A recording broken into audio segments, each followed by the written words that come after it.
Hello, everybody. I'm so Hello. ex- Hi. I'm so excited to be back doing a podcast recording. I have only done one since I had Artie, so I'm a little rusty. So bear with me. But I wanted to welcome Margot onto the Mindful Constitution podcast. I met Margot through a wonderful group of women that kind of got together, women in wellness on the North Shore. Um, and yeah, Margot, I was just saying before we hopped on the call, I feel like she is a modern witch doctor or medicine woman. She kind of does a whole bunch of things, but it falls under the umbrella of holistic health practitioner. But she does hypnosis, she does spiritual coaching, she does health coaching. She even makes her own like balms and healing salves. So, really cool there. But yeah, welcome, Margot. Hello. Thank you, Katie, for having me here. It's Yeah, nice of to be course. here, talk about all things holistic. Oh, yeah, I know. We already started digging in and before we got on the call, which I usually do with people, just to break the ice a little, settle the nerves if you have any. And yeah, we were getting into the weeds with some of these things, and we're like, all right, we got to just start the podcast.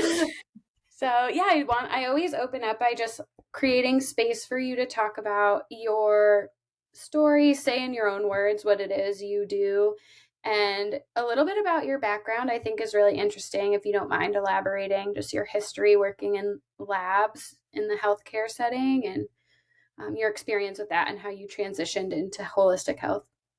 Okay. So I am a clinical lab scientist is my undergrad, which means all of the lab tests that the doctor says he's going to run, they send down to the laboratory and I run them all. So we are the hidden face of the hospital. So every hospital has a laboratory that's down there in the morgue. And I spent Mm. 25 years working in conventional medicine, running lab tests, and I had the peak of my career with building a lab soup to nuts for the Dana-Farber Cancer Institute. So I have touched upon managing. I have worked all three shifts. I have done a lot within hospitals as far as leadership and learning how the hospital operations are. And in my time there, you realize what hospitals are good at, and they're really, really good at taking care of acute conditions with surgery and lab tests, pharmaceuticals, and imaging. But what they aren't really good at is taking care of mental health and the whole body. So everybody specializes in one part of the body, but if you have GI issues, like just something as simple as irritable bowel syndrome, and you go to your conventional doctor, they can't help you with that condition. But it's something Mhm. that's actually they can run all the tests they can run and rule it out, but it ends up being a problem in the mind. So while working in the lab for as long as I did, you see that there are lots of women that bounce around from doctor to doctor to doctor wanting to know what's wrong with them.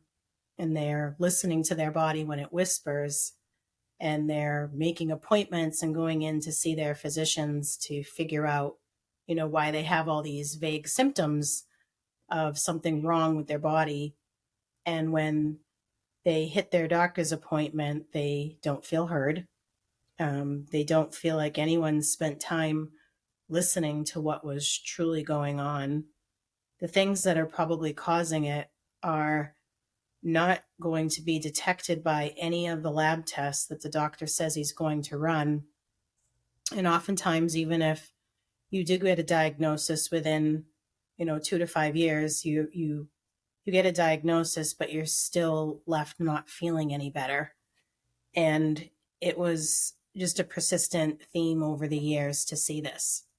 And Mhm. while and what people don't realize is they're like, oh, the doctor's going to run some tests, and everybody has access to their lab tests and their patient portals. So they get their lab Yeah. tests and they're like, This oh, is me. this is low or this is high. And they start Googling and Yeah.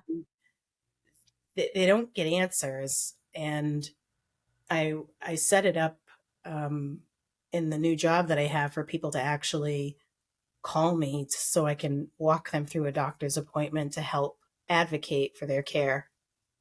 But Mhm. that population of women that spend the 2 to 5 years wondering what's wrong with them is the population of people that I want to help, because I know that there are no lab tests to detect something, but something is going on. And I started to hone in on, well, what is that something that's not being detected by lab tests? And it generally comes down to inflammation. So everything Mhm. is inflammation. And to break it down simple, you can just put it under the heading of pain. So pain in every aspect, emotional pain, physical pain, causes physical changes in the body, and it causes an effect on the immune system. So pain and inflammation became my focus, because every autoimmune disease, the hallmark condition is inflammation. Right. And you can detect inflammation in the body, and your doctor can say, oh, you have inflammation, but what they can't tell you is, oh, it's lupus, oh, it's, scleroderma, oh, it's rheumatoid arthritis. They have to guess and do a game of ruling out. So that became a focus for me, was inflammation and the immune system, and the immune system signaling, and how to detect autoimmune disease earlier, so that one, women have answers, but two, they feel better at the end of the day, and three, we prevent a chronic condition that we tell, I know men get autoimmune disease as well, but the vast majority is women. Why do And you think that is? um, I have lots of thoughts on that, and it's, we're built differently than men, but I do believe it has to do with the female body, and everything that the female body does, and the pressure and stress of, um, tends to, I know that autoimmune disease can happen in children, but it tends to happen at the hormonal change, like puberty, which Right. is a big shift in women, and pregnancy is a big shift in women. Pregnancy Yeah. is, you've just, I know you just went through one, so it's brutal to the body, not brutal, but it's, you're growing a human life. And Stressor. It's a stressor on the body, which, yes. like you said, inflammation is basically the result of Mhm. like stressors, essentially, whether it's toxic, like toxins in Mhm. our environment, or psychological stressors, or dietary stressors, or like actual mechanical stressors if you have like musculoskeletal kind of things going on. Mhm. So it's like inflammation is such a broad term, but it's ultimately like anything that's kind of challenging your immune system. You need to Um, take care of the immune system at all levels by reducing your toxins. Pregnancy probably, when pregnancy opened my eyes to everything that, was kind of out there in the world. Like right before I got pregnant, um, I was working out doing CrossFit, and we did a paleo challenge. And my husband and I we weren't married yet at the time. We were dating and doing the paleo challenge together, and you were required to label read and take specific things like out of your diet, and that was very eye opening. Like no preservatives, no sugar, no added salt, no, like when you look at how much is added to the food and what is actually not food that you put in your body, um, it changed how I viewed food in general. It's so funny that you say that because I was telling you earlier that I was reviewing a podcast I did with Lindsay, who, for backstory for anyone listening, she runs a apothecary with kind of like bulk ingredients, and but she has her background in nutrition, and she was saying that like why she even got into doing what she does now and kind of homemade products and whatnot was learning about what's in our food through her Mhm. degree in nutrition and realizing how little of it is food.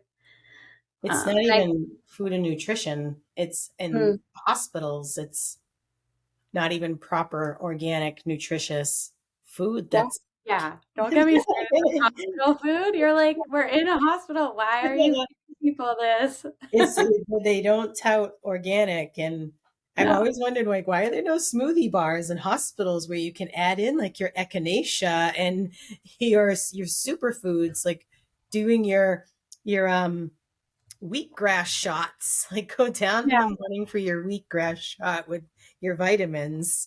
Yeah. They're like, here's some jello. And yeah, I And know. I my number was, 40 dye red dye. yeah, exactly. I was in the hospital for one night with Artie. They wanted us to stay for two, and we were just like, nah.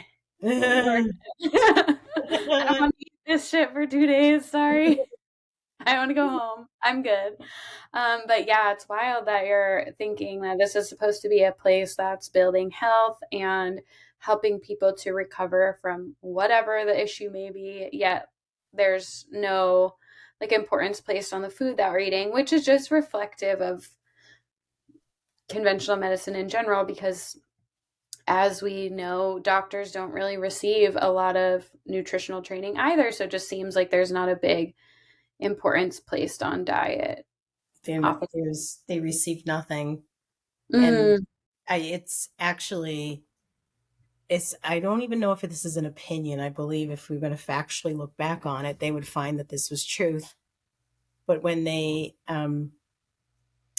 at the end of World War II, there was a big shift towards pharmaceuticals because they had created and mass produced penicillin, which was able to save, a lot of the allied soldiers.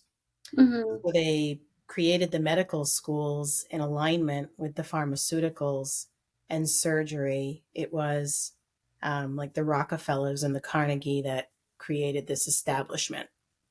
And then they pushed all of the natural medicine off of the curriculum as a mhm. way to create, pharmaceuticals and money in a business. So it's set up like a business, but they have not changed how medical schools um, treat. I mean, how they educate, and they have not added natural medicine back on there. So, Right. Yeah, and I mean, it makes sense when you think about it because why would they? It doesn't really make money, and symptom management does, medications do, lifestyle change takes way too long, and uh, you people aren't going to do it anyways. I'm putting that in quotes. And you on can't top of that, patent plant. yeah, yeah, you can't patent lifestyle change. And so it's interesting though because it seems like people do get really defensive, even when you're talking about like, yes, pharmaceuticals have their role and natural medicine has been around for hundreds of years and can be beneficial. People seem to get really, especially post pandemic, really defensive over the pharmaceutical industry at times. And it's just interesting because there's so much evidence of corruption, fraudulent marketing. Uh, and so it's just interesting that that conversation almost can't even be had without You cannot have that conversation. when And logically is like you should be hesitant of the intentions of these corporations. Like there's a historical evidence right here for you, the opioid epidemic, Vioxx. There's countless instances of things being pushed to market that there was questions about, later to be recalled and not publicized on the mainstream Mhm. media for months and months and months, because obviously the mainstream media is funded by big pharma. So it's just clearly there's lots It's just of like room for questioning, but apparently that's not really allowed. I am with you. I am with you. My biggest bone of contention is that herbal supplements, and they're not under the FDA, and we don't want the FDA to be over herbal supplements, but Why not? it says no. I don't want them anywhere near the herbal supplements. But I take a supplement that has frankincense and turmeric. That's Mhm. what it is, frankincense and turmeric. And it says on the side of it, you should speak with your healthcare practitioner before using. But if you take and they also have to put, it's not, these statements have not been evaluated by the FDA, that, the typical statement on there that has to go on something that's not FDA approved. But it tells you to consult with your healthcare practitioner. But if I take my bottle of Boswellia, and I have done this, and told like the doctor, this is what I take, they're like, find another doctor.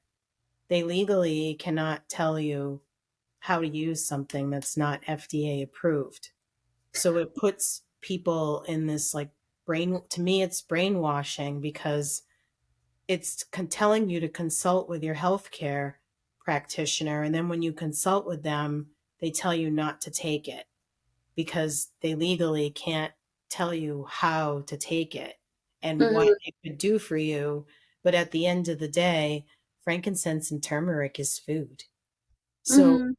why do we have to make it sound bad or mysterious or like harmful?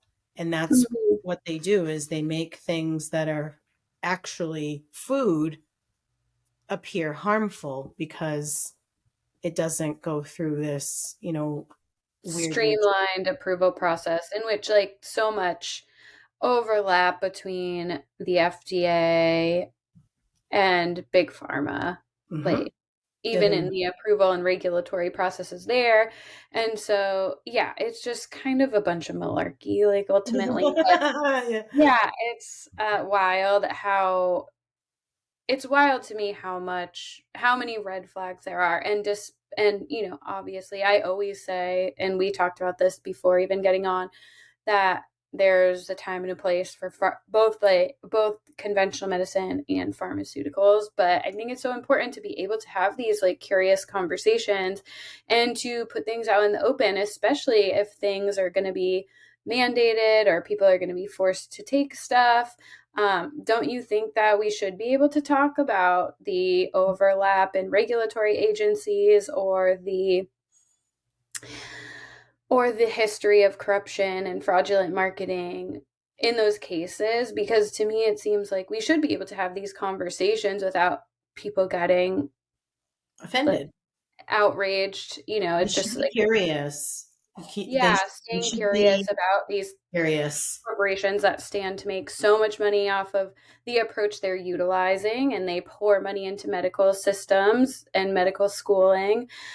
So yeah, it's really interesting, and I think that the silver lining to the pandemic and just everything that's happened in the past few years is a lot more people are starting to see, okay, yeah, we probably do need pharmaceuticals in some capacity, but we really need to use discernment, and that we can't just check out and believe that the corporations have our best interests at heart. We have to be informed consumers. And a lot of people don't want to be informed consumers. That's the thing. They just want to trust that what they're told is the truth, and it's not always the truth. And It's there's historical proof of that being the case. So, and those it is. And I when I first got into like learning about natural medicine, I was angry, really angry to learn about how much is kept from people and how much just the Americans alone are brainwashed. And I spent a lot of time angry and then was like, this isn't productive. So what Mhm. can I do? So I broke down into the things that I did have the ability to change within the community around me, or at least educate those close to me, because there are three crises that um, are caused by the pharmaceutical companies, but have the ability to be changed by natural medicine. And those were like when the opioid crisis happened, I had come from a place of pain, and I remember trying to find out what's wrong, why do I have all this pain, and being in and out of the doctor's office till finally sitting there like upset, like I can't live like this. And the doctor gave me a large prescription for tramadol, and that was what got me to learn like it it doesn't help the inflammation. I knew I had something going on, but the doctor wasn't able to figure out what it was. So to quiet me down, gave me opioids. And that's what they tended to do, was give people opioids for their pain, because pain then became a condition that needed to be treated, but it doesn't really need to be treated with opioids. And we caused this massive problem. But then when the pandemic happened, it kind of got pushed under the carpet. So Mhm. I started Like to, now you're expected to put full faith in these companies, even though this just happened. you can't. And there need to be non addictive pain therapies that are out there for people, and they need to be covered by insurance, and they need to be talked about, and they need to be acceptable for the crisis to change. Um, but they still look at it like we need to treat pain with a pharmaceutical. And I'll tell you that the last few months, I just went through recent hip surgery, and my pain level was at a 7 prior to the surgery. And post surgery, they through the whole process, they were really shocked by the fact had absolutely no medications on my record. I was seeing all these doctors for a physical condition, and then they just wanted to continually talk about my medications. I'm like, I'm not taking any medications. And then when I tell them, oh, I take, frankincense and turmeric, they can't even put that in my record because they don't even know what the heck I'm talking about. And then post surgery, a week after surgery, when I met with my doctor, I asked him to take the tramadol off my medical record. I said, I don't want that in my medical record, and had the full bottle on me. I said, I am a specialist in, non-addictive pain therapies, and I'm very proud of the fact that I've gotten through this entire process with nothing stronger than Tylenol. Mhm. And the doctor like looked at me like, wow. And that needs to be shared, because this crisis isn't going to get any better if you don't offer alternative ways to heal the body that aren't Mhm. pharmaceuticals. Mhm. So, Yeah, absolutely. And just having options and I've talked on the podcast before about how, and just had with other holistic health practitioners as well, saying, a lot of people given the option would still take a pharmaceutical, and that's completely fine. But it is just providing those options so that people do have the choice if they don't want to use something that's addictive or mhm. something that's only going to treat symptomatically and actually not help address the root cause in any way. And so I think if people do have that option and are educated on the fact that like this isn't doing anything to your cholesterol, hypertension, pain, the source of your pain, or even having, alternatives to pharmaceuticals, and the pharmaceuticals with like some type of interim treatment plan. Like, okay, we're going to get you off of this, like in conjunction with an antidepressant. Let's talk about all of these things that could also be helpful so that you don't have to take Mhm. this for the rest of your life. Yes. Let's talk about why are you feeling depressed and those types of things, because definitely not like anti-medicine here. I took pain management when I had my baby, and I think there's Mhm. great applications. There's But yeah, the average integration. person isn't always educated on their options, and I think that could be like a great start. Mhm. So we talked about 25 years in the clinical setting, and just really seeing that, you know, autoimmune conditions in particular, there really isn't a diagnostic for that. And I was curious and I wanted to ask, when you were talking about that, what do you feel is contributing to the increasing prevalence of autoimmune conditions? Is it the fact that we're more aware of them, or what do you think? So I'm the science nerd that studied autoimmune disease all the way through my master's degrees. And I studied, Which, by the way, sorry to interrupt you, but will you share what your master's degrees are in again? so I have my undergrad was in clinical laboratory science Mm. with 25 years in healthcare. And then I went back to school and got master's in holistic health and wellness, and then tacked on complementary and alternative medicine, and then tacked on I'm certified by the National Guild of Hypnotists as a consulting hypnotist.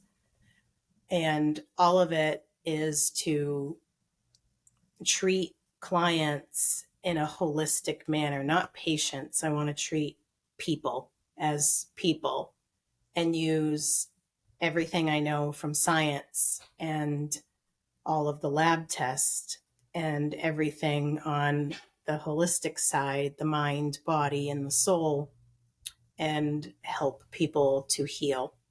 Mm-hmm.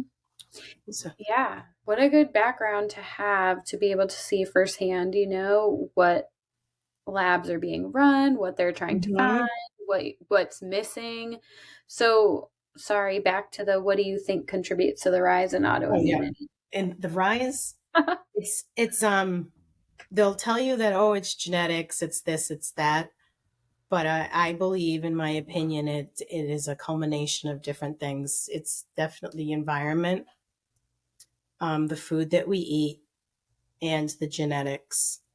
So in writing my thesis, it was on rheumatoid arthritis, and what was fascinating about that was, if your mother had rheumatoid arthritis and you, the child, have poor oral hygiene, smoke cigarettes, and have a parent with rheumatoid arthritis, you basically have set yourself up to have rheumatoid arthritis. That was linked to smoking and oral health, Hmm. which was surprising to me. Which is really interesting because oral health, they're linking it much more to the microbiome, the bacteria Mm-hmm. in your mouth to the bacteria in your gut. And that makes total sense because however much 80% of your immune system is in your gut. It's the gut. So there you go. Everything is what we put on our skin and what we put in our mouth contributes wholeheartedly to autoimmune disease. And we don't do anything to prevent it because people don't know. When I studied multiple sclerosis, I learned that multiple sclerosis is linked with low levels of vitamin D and also the gut. So that um, if you were living in New England or in like a place with limited sunlight and were pregnant through the winter time with low levels of vitamin D and sunlight, the risk of your daughter having multiple sclerosis goes up. For like baby girls born in May whose mothers went through the winter without vitamin D. Hmm. That was an environmental factor. But if, wouldn't you want to know that? if you were carrying a girl through the winter living in New England, that you are increasing the risk for your daughter to have an autoimmune disease just because you're not in the sunlight. Mhm. And I know they check vitamin D, but there's a big difference between actual sunlight converting to the vitamin D used by the body through the skin. Mhm. So the microbiome, the sunlight, and the food that we eat are the main contributors to autoimmune disease. But one of the biggest links that I believe for autoimmune disease is the presence of a digestive yeast infection. And I share this with lots of people that have poor gut health, that you can have a digestive yeast infection. So, like Are you most talking is it candida? candida, so Mhm.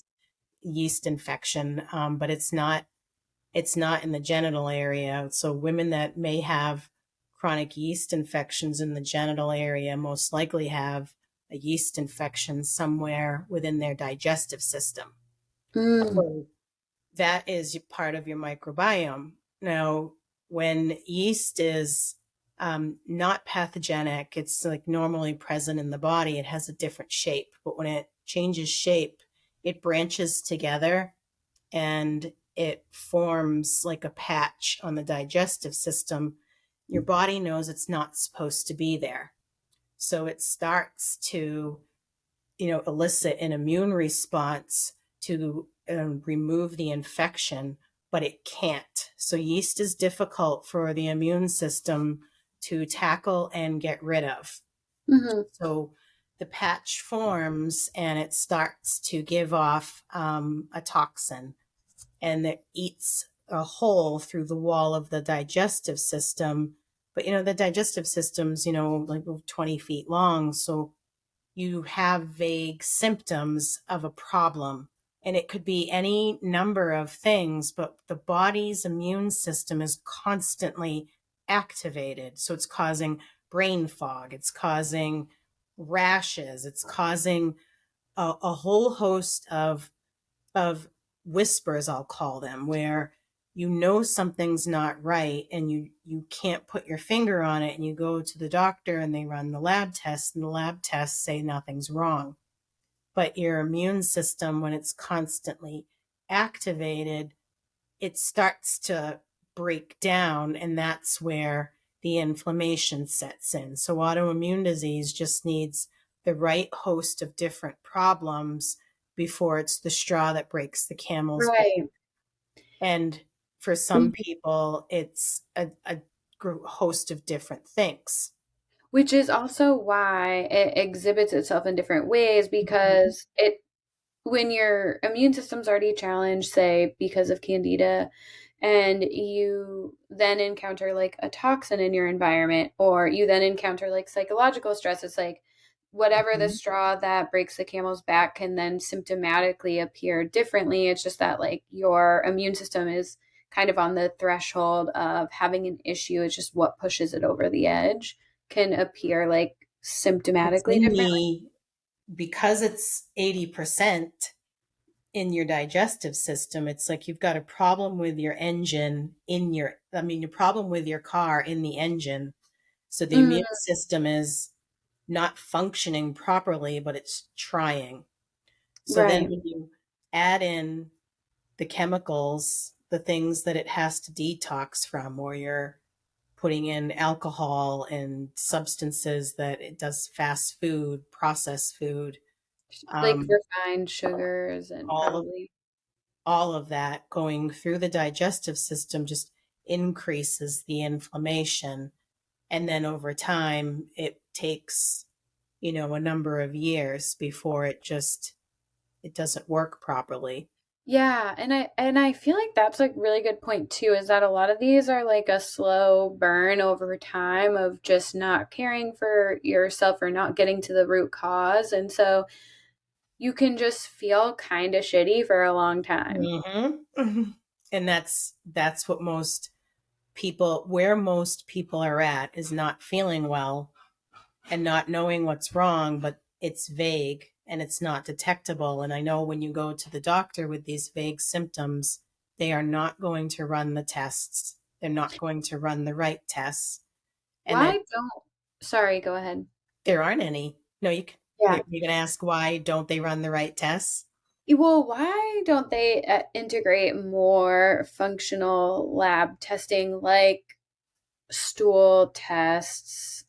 Why wouldn't they do that in the conventional setting? Just because they're not trained on how to like interpret them? It seems It's not, it's the test that's, I mean, being vocal about it is why I'm here, like to talk about these little things. Like if you could go to your doctor, like I now tell my clients that have, digestive problems, like I ask a host of questions and then I ask them, can you please ask your doctor to run um, to test for this? And he won't run it. My insurance doesn't cover it. It's not necessary. And then I end up having to treat a condition that I'm assuming is there with something that I know won't harm. So one of the number one treatments for candida in the body is grapefruit seed extract. mm, And you take like grapefruit seed extract, you can wipe out, some parasites alongside the yeast in your body and start to rebalance your gut and the microbiome. right. Do you do parasite cleanses often with? I have not done a parasite cleanse, but it took me a while to if I had a problem with my digestive system that I felt was related to a parasite, I would treat it. But there are times that I do routinely take like oregano essential oil, which Oh, yeah. is Antimicrobial. yes, it's a Right. powerful one. Yeah, yeah, definitely. Oh, that's awesome. So really just looking at what you do as, and this is something that I often think of with the health coach is kind of being able to advocate for your client, your person, and Hmm. tell them, because a lot of people just don't know how to ask for what they need. And if you don't know how to ask, then you're probably just going to get the traditional panels that, like, you're fine. I know it's all in your head. Yeah, have you seen those It's all memes in where your head. You can come see me too. yeah, the memes where they're, like, laying in a coffin and someone's in a coffin just laying there and there's a person outside the coffin, it's like, "Your doctor," and they're like, "Your labs are normal." Yes, yes. Or the person drowning. It's Yeah, the person yeah, drowning. And the they're doctor's like, "Your labs like, are fine." Rich. Yeah, so much wisdom about, the body, and I know we've been talking a lot about conventional medicine and kind of what led you to where you are now, and a big part of what you do is also now integrating all aspects of the body and the person, like you said, really treating the person instead of segmenting them into different physical components that you treat separately. Is like really looking at physical, mental, emotional, spiritual. And Mhm. I feel like spiritual health is something that is really lacking in conventional medicine. And what are your thoughts on the important role that spiritual health plays in our overall well-being? I think it's huge, and I, I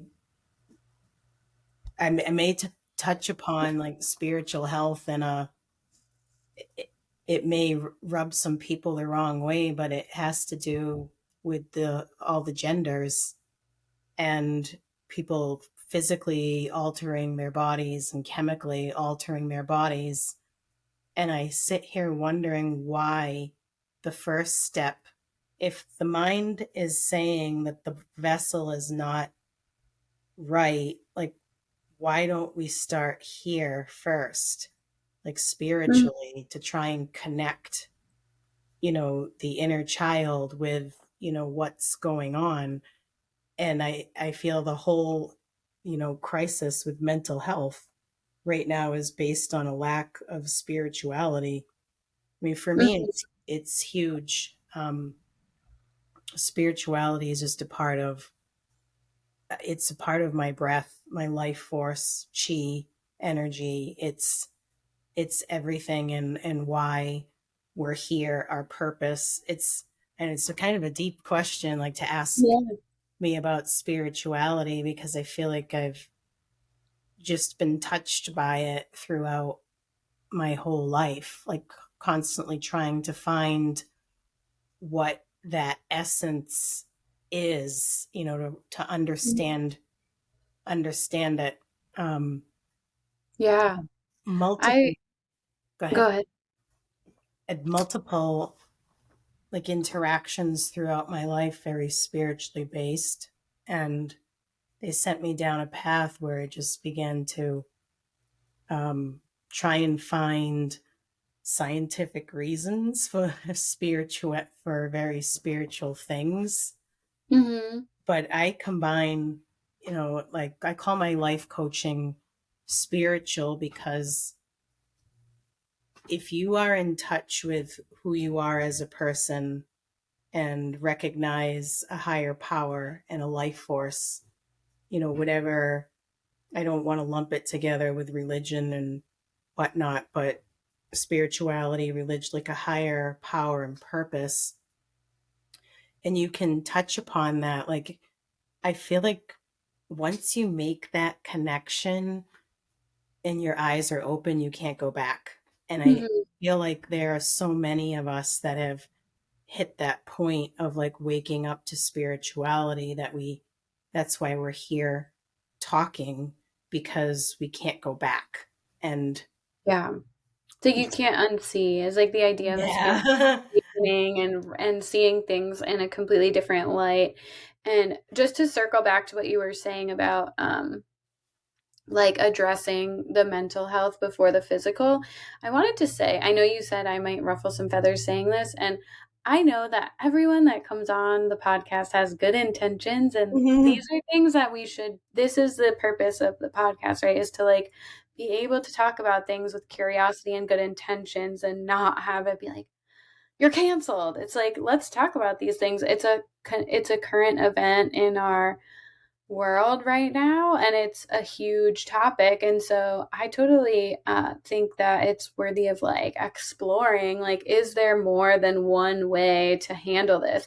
Is there more than one way that is um, oftentimes changes that make the medical complex a lot of money, and you are now reliant on it for life too? Like, again, Mhm. there's that curiosity that can come in, right? And be like, okay, like how, and again, the prevalence of like trauma for a lot of people, like childhood Mhm. trauma for a lot of people who then later decide to Generational. transition. So I'm the first person to be like, hey, do whatever you people do whatever you want to do. Like, I have no qualms about people making choices about their own body, their own way they want to live their life. But yeah, I think it's worthwhile to have the conversation about how does trauma impact these choices? How are we like Mhm. profiting off of this medical, like off of this mental health, like emergency, even outside of the gender conversation, right? And so, you know, let's talk. I know. I'm like, I feel like that's what's wrong with the world today is people are so afraid to like have like genuine conversations, like no, with no bad intent, right? Like, we're not allowed to talk about things or like question like, oh, could this be I want something we to can talk loudly say, like, why can't you connect the mind with the vessel? Like, why do you go to chemically castrating a child? Like, it's still legal in Massachusetts without, like, all they offer is mental health talk therapy. There's nothing else. Like, they never looked at it from a spiritual way. Like, if we're just here to live our life and learn lessons with a healthy body, does it matter if it's male or female, if it's black or white or Asian? Like, we keep adding all these boxes. And like, how about we try getting rid of all the boxes? Like, when you think about going through your day. Like, does it really matter that you're female going through your day, like excluding the fact that you have to feed your child? I mean, does it matter when you go to the grocery store that you're male or female or gay, bisexual, or any of the other letters? They just keep adding Mhm. letters, and I'm like, you keep adding boxes when if we took all the boxes away, people might be more comfortable with their vessel. Like Mhm. you can't keep adding boxes to make people feel comfortable in their skin, and then you're instead of making them feel comfortable in their skin, you force everyone else to be okay with them not being comfortable in their skin. I'm like, but if they're not comfortable in their skin enough that they're going to change it, like they're change physically change it, and like, why do I have to be okay with them not being comfortable in their skin? Like, does that make sense? Mhm. Logically, I'm like, why aren't we helping people more to be comfortable in their skin by removing boxes rather than Right. adding boxes and forcing everyone to be okay with all these added boxes? I just am very confused by that. Yeah. I don't think that you're alone, and I think it's just this kind of really it's just a complex topic, right? Where it's like on one hand, you know, I would never know what it feels like to feel uncomfortable in my body, and on the other is like what are all of our approaches here? Like, is this the best approach to um just this is the one and only like valid approach, like without being able to talk about anything because then you're some kind of like Against it. bigot. That's what I mean. I'm You're like, like a bigot if you want to have like a conversation, curious about like this is new uh-huh. to a lot of people, and figuring it all out, and seeing like wrapping your brain around what your thoughts are. And right, there's like lots, and this is one thing I think is interesting with the kind of more progressive movement, I guess it would be called. And I will openly say, like, I am not a political person. I don't subscribe to like a political ideology. I think it's just another way of boxing us in. I like to really like get curious about issues on an individual basis and like see Oh, where yeah, it aligns with me exactly. spiritually, and like check in with my inner intuition. And one thing that I find is really interesting about like the whole progressive movement is that it doesn't feel like there's a lot of tolerance within it, even though it's completely based on tolerance. It seems like it's tolerant of like this one ideology, and if you question it or think outside of it in any way, um then you're like a bigot or racist or whatever. It's just Mhm. like, why can't we have like dialogue and conversations with curiosity? I just feel like the progressive movement is oftentimes like masquerading as progressive, but it's really not I'm very all about tolerant the of like person. diverse opinions. If you want people Diversity for me. Get rid of the box. Yeah, like if you want people to be accepted as they are, then like you kind of have to apply that universally to other people too who maybe you don't agree with. And ultimately, like we're not all going to agree on how we think we should live our lives. So why would you like virtue signal and stand in a place and be like, this is the only right way to think? It just feels like there's a lot of that, when to me that just seems like a Mhm. really ridiculous kind of approach to take to life, to the world. I mean, we're never all going to agree on anything, so how do we coexist? How do we live and let live? How do you not project like your choices onto other people and accept other people for their choices? I Mhm. just feel like we continuously, like, topic after topic, return to who's right and who's wrong and political Yes, sides, and it just seems like such a waste of time. it Like, is. what are we trying to achieve here? Healing, like at the end of the day, like that's how I look at it. I'm like, is it really healing to to Mhm. to not look at all the approaches and Right. Yeah, I'm not about Yeah, boxed absolutely. in. It's just like I saw something the other day on a show I was watching, and they were like, "Box me," Yeah. Yeah. laughing when I saw it. I'm like, Yeah, and it is. It's like there are controversial topics, but why? Because like we make them that way because we make it taboo to like talk about it or have alternative opinions. I mean, we saw this with the pandemic. We've seen it with like mm-hmm, current event after current event. It's just another method of distraction pitting us against each other when in reality, I don't think like 90% of people give a shit who you're sleeping with or what you want to like most people like don't they just want to live their lives and have a happy healthy life. I think, I mean, maybe I'm naive to believe that, but to me it um, just seems like who is out here trying to dictate how other people live their lives. I don't know, but anyways, off on the tangent of boxes.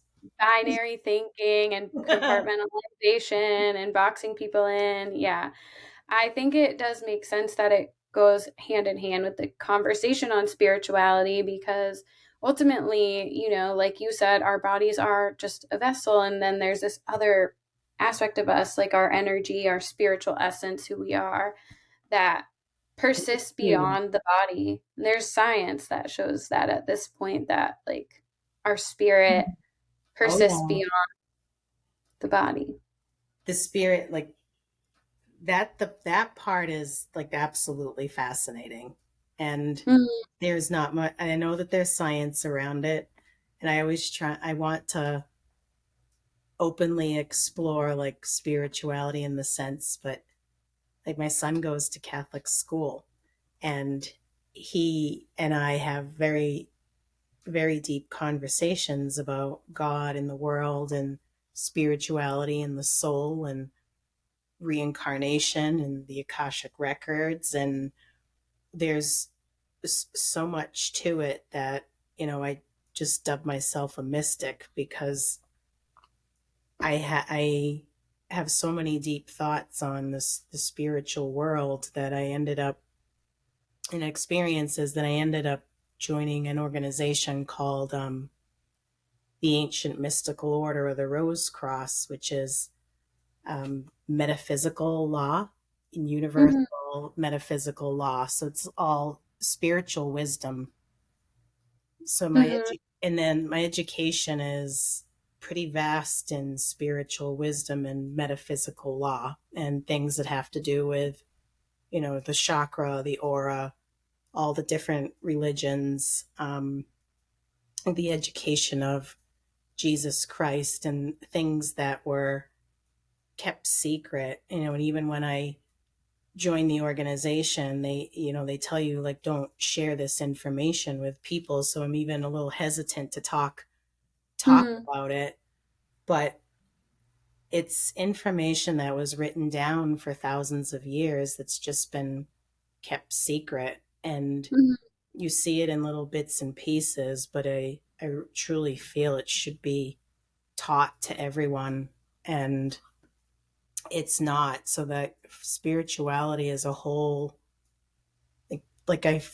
I feel like we're human as human beings, we're missing the manual for how to actually operate the body. Like things like chakras, if you talk to, the businessman or the lawyer who works, on financial assets and things like that, if you want to talk to him about Like his, stocks and stuff, yeah, and his root portfolios. chakra not being balanced, like he's gonna look at you like you're crazy. And I feel that that's what's missing from the world, is it's made us so out of touch with being human. But like we all can agree on the fact that we all have this consciousness inside of our heads, and we give off an energy that's detectable outside of the human body, and we we do things without conscious thought, like heal. We self heal all the time. Like we shed our skin,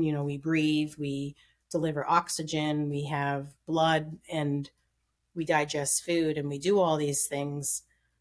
But no one gives real credit to the fact that we have this thinking consciousness, this computer like running inside of our head that we use, a little bit of, that I wondered, like, well, what would happen if we were actually taught to use more of it? And that comes with meditation. Like, that I don't mean to digress, but you know how they talk about the fountain of youth and looking for anti-aging things, but at the end of the day, they know that meditation, like active meditation every day, produces an enzyme in the body, telomerase. And Mhm. telomerase works to cap the ends of our our chromosomes or our DNA. So when the DNA It keeps it from replicates, unraveling, right? yes. So Yeah, I know, I as read about this. as we age, they replicate, they get shorter and shorter and shorter until they can no longer replicate, and then they die. But when you Mhm. meditate, you put a cap on the end, like the plastic on your shoelaces. Right, So, yeah. so your shoelace doesn't unravel. They put that piece of plastic on the end of it, and that's what telomerase is like. Well, if they scientifically know this and they've scientifically tested it, then why aren't we all meditating as part of like an anti-aging way to start our day? Like, and I don't, Vacation is free. and No one makes money off of it, I guess. It's the main. I know meditation and breathing. I mean, the two easiest things. And I'm like, what would happen if we taught children how to meditate from a very young age and they started capping off all of their, replicating chromosomes and DNA, and then what would happen? But we haven't done a long-term study on this. So, I know I'm a big believer that our like human evolution, the next phase is just like intuition and mhm, psychic ability, tapping yes. more into that. I feel like that's like where human evolution is going to head next. As soon as people do harness like things, I actually am doing a breathwork and meditation certification right now, and it's just wild how I mean, it makes complete sense that breath and the way that we breathe would have such an impact on so many aspects of our health and well being, but it's just, it almost seems criminal that we don't utilize I these know. I know what you're tools gonna say. and we're not talking about them all the time. It's like, it's good for brain health, digestive health, stress, anxiety, addiction. Uh-huh. And instead, we have this society where we kind of treat those things as if they're fringy and create such sick lifestyles and such sick ways of living, and it just seems very backwards a lot of the times when I think about it. And part of that, I would say, what we were talking about earlier is this process of like spiritual awakening and really starting to see like, wow, there's, I have my own conscious thought. I don't just have to go along with the crowd or what everyone else is doing or feel like I have to agree with the popular opinion. There's all these ways I can take care of myself. Like I've just been following the mainstream, and Mhm. now I'm starting to realize maybe there's a lot of things outside the mainstream, and there's a lot of reasons why they just want to funnel us down this mainstream where everyone's arguing with each other over current events and we're completely divided by whatever political issue is happening at the moment. We're like totally disconnected from our spirit and our soul and our purpose and deeper meaning in our lives, and actually treating our bodies with respect or care or nurturing. So there's a lot of power that's taken away from us when we live that way, and it's like obviously we're all much easier to kind of just control on the assembly line I know. Yep. of autopilot and disease and consumerism and hustle culture. So it's like, yeah. So when you start to see that and realize, like, oh yeah, well, no shit, they're Yeah. meditation. Yeah, that is So exactly it. They try and hush those people up, but I see it all around me now. Like 10 years ago when I started to go down this holistic path, no one, like almost no one was doing it. And it was difficult to talk about it. I even got into, a rather large fight with, someone very close to me who was like, like just baffled by why I wanted to go back to school for the things I wanted to go to do. And I'm like, do you even know what it is that I'm trying to do? And they're like, you're trying to take down the pharmaceutical companies. I'm like, no, I'm not. I said, I'm like, yes, I am. No.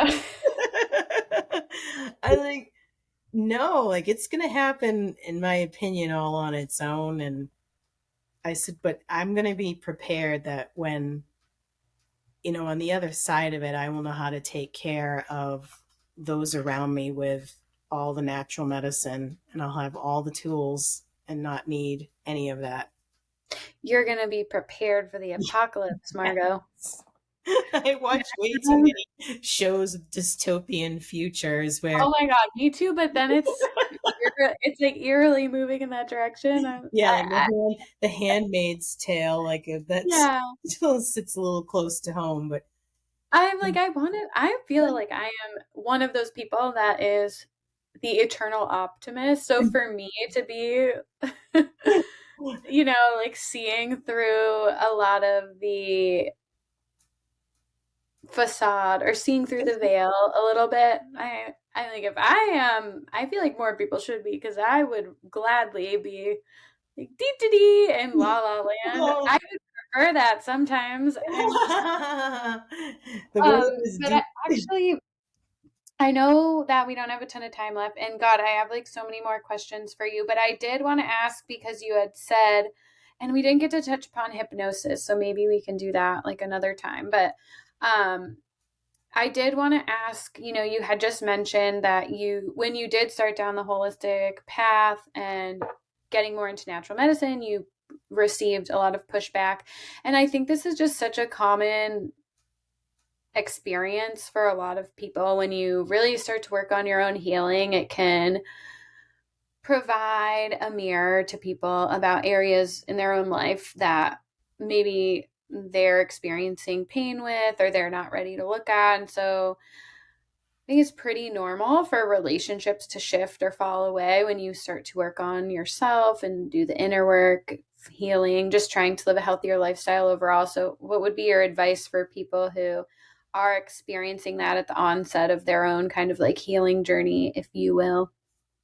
Um, I would I would say like the first place to start is to begin advocating for your own health. Listen to your body when it whispers.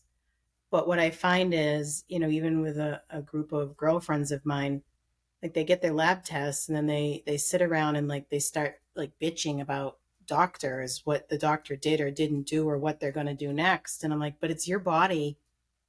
They're like, well, I shouldn't have these lab results and not be able to understand them. And I said, but it's your body.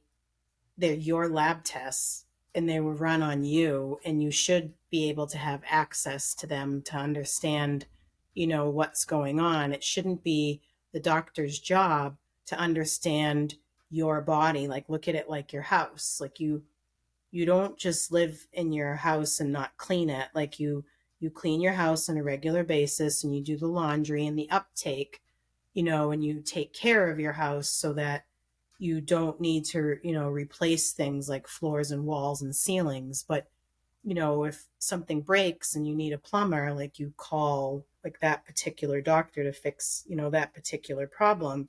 But it's not for the doctor to come to your house and clean it. And that's what people expect, is that to go to the doctor and say, well, this is wrong, this is wrong, this is wrong. And then, Fix me. yeah, and they don't understand anything. And I'm like, but it's your body. So learn about it. Like it's so that's what I want like people to do. Like if you are having like a problem with your body and you're whispering it, you're not getting answers, or you're not going like to the doctor, like ask the questions, get armed with information, like understand your history, be honest with how you're treating your body. Like a lot of people, like well, I don't work out and I lie around and I eat lousy food and I don't know why I don't have energy. Well, you know why Or you people don't are like, have yeah, I get a lot of people that are like, I eat healthy. And then it's like, if they actually start thinking about it, it's like, oh, well, maybe I'm not eating as like healthfully as I could be. And so kind of people have an idea of where they think their health is at. And yeah, it just sounds like taking, help. accountability and responsibility Mhm. for the health outcomes that you see, and not just expecting to go to the doctor and hand yourself over and be like, fix me, give me You should answers. take There's care of your body so you don't need to go to the doctor. And that's right.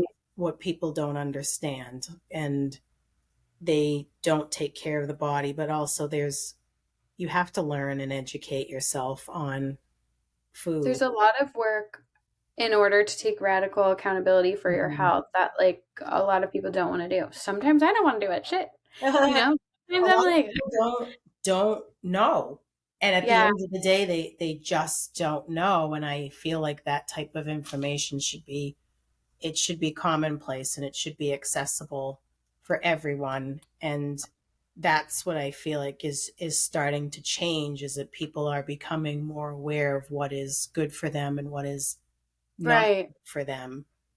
Yeah, and hopefully more, you know, hopefully the minimization of outrage culture and just being able to have conversations with like differing opinions and being able to like learn from each other in that way, because I feel like that's something that seems like it's really heightened over the past few years, and it's not doing anyone anything positive that like we can't have conversations about pharmaceuticals or holistic health or taking radical responsibility for your health. Like it doesn't have Mhm. to be one or the other, but I think there's a lot that can be learned when we're able to like sit down together, have conversations about Mhm. hard topics, expose like our ignorance if we have it, and not be afraid to be saying something controversial, or that is where I think like a lot of us will be able to grow. But there is like this benefit to kind of creating polarization, I think, and really like, if you don't agree with me on this one topic, like we can't be friends, like that type of That's feeling. yeah, And that's it's like not a I don't feel like that at all. I'm like, people have differing perspectives in different ways, and like if we can, we're all not, like I said before, like not all going to agree on every single thing, but like being able to talk about these things and not have it feel like it's like everything is a threat to your ideology just because we're talking about herbs. you should seek to learn. Like be open-minded. People should be a little more open-minded about Mhm. things, and Yeah. that's really where the change is going to happen. We won't change if we're not open-minded. Yep. And then to change, that's like, I can probably end on that. The hypnosis is what helps you change your mind. So at the end Yeah. of the day, if you're stuck, Getting in there in the subconscious, the yeah. subconscious belief systems. Yeah, I know. We'll have to do another. Everyone that I have on, I'm like, all right, well, we're just going to do another one about hypnosis. We'll have to, Hypnosis has been fascinating for sure. oh It my God. absolutely is I know. one topic. Yeah, I think that is so important. And we will end here because we're going over a little, which I always do Not a every time. problem. But yeah, I think people often don't realize how much their pre-existing programming is running the show, how much Mhm. their subconscious beliefs rooted in like their experiences and belief systems. And I think that's where you really do see people get like that outrage culture where people just defend their beliefs, but they might not even really know why they have them or where they came Right, from. it is So programming. right. And so then there's this just like layer of defensiveness when you don't really understand your belief systems, or you haven't shed light and awareness on your belief systems to like really explore, why do I think these things? Where did these beliefs come from? And what experiences did I have that shaped these? How can it be translated into the projections I'm putting into my life? And Mhm. my lens that I'm looking at things through. And so I feel like hypnosis is probably a very helpful tool in just developing self awareness so that we can walk into some of these more challenging conversations in the world that we live in today with more of an open heart and not being blinded by our underlying Exactly. programming. That's a beautiful way to explain it. Hmm. Yeah. So, okay. So tell me where I know you also have like balms and salves and stuff that you do. So tell me where people can find you on Instagram. You have a website. I Where have are all a the website, so I have a whole line of skincare products that were created to as a non-addictive pain therapy topicals. So places? the whole host of them are under Margot Magic Creations. If you look up Margot Magic and pain, you're going to find me for sure. And if you want to see the how they work, just you can take a read through the testimonials on the web page because some of them, when they've been shared with me, honestly make me cry. I So know. they're all for sale at Wild Tribe Wellness in Merrimack. If you're coming in for a massage or some Reiki or a coaching session with me, you can pick up the items there. You can find me on Instagram and doing workshops as well on all things herbalism and aromatherapy. Mm-hmm. Amazing. Yeah, so we have your Instagram, and I'll put all this in the caption for everyone. So, and then lastly, do you do anything virtually if people wanted to do I hypnosis or do. I okay. actually, yeah, I will meet people wherever they are for any of the services that I offer. So I offer integrative health coaching, which integrates um, the modern and east meets west is the way I look Yeah, at it. Combine the two of them. And I do spiritual life coaching because it's just such a in my opinion, it's such a necessary need with all the mental health that's going on. And I offer the hypnotherapy and just recently added gut directed hypnotherapy for IBS. But yeah, I saw that. yeah, the hypnosis is for virtually anything. But the best work that I've done is to calm down anxiety, stress and Mhm. anxiety and pain through hypnotherapy. I love that. Modern medicine woman. See, people, I've told you. So Thank awesome. Well, all the different ways to find you. Thanks so much for coming you. on, Thank you very talking about much. all these deep topics for sure. And yeah, we'll have you on again and we can dig more into hypnosis. And thanks everyone for tuning in. Thank you. Adios.